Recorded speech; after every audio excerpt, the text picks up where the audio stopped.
आपण बघतोय हे दृश्य आहे जळगाव, जे की शिवना नदीच्या काठावरील जळगाव हे जे गाव आहे, या गावातील हे दृश्य आहे. आपण बघतोय एका शेतकऱ्याच्या घरात, भगवान जाधव या शेतकऱ्याच्या घरातील हे दृश्य आहे. आपण बघतोय पुराचं पाणी अक्षरशः घरामध्ये आलं होतं. प्रचंड असं नुकसान या पुराच्या पाण्यात त्यांचं झाल्याचं आहे आपल्याला बघायला मिळते. पूर्ण पोयटा गाळ माती घरात आलेली आहे. धान्याचंही प्रचंड नुकसान झालेलं आहे. आपण बघतोय कमरे इतकं जे धान्य होतं त्या धान्याच्या गोण्याला पाणी लागलेलं आहे. चिखल अक्षरशः अख्ख्या घरात झालेला आहे.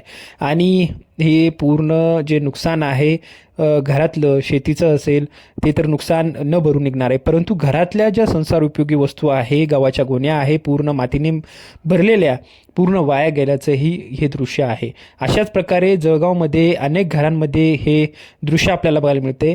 तर एक हात मदतीचा जळगावकरांसाठी सर्वांनी करायला पाहिजे. छत्रपती संभाजीनगर गंगापूर तालुक्यातील जळगाव या गावचे हे दृश्य आहे.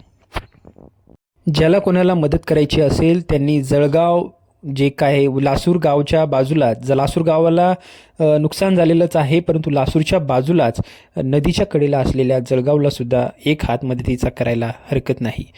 नक्कीच हे दृश्य आपल्यासाठी.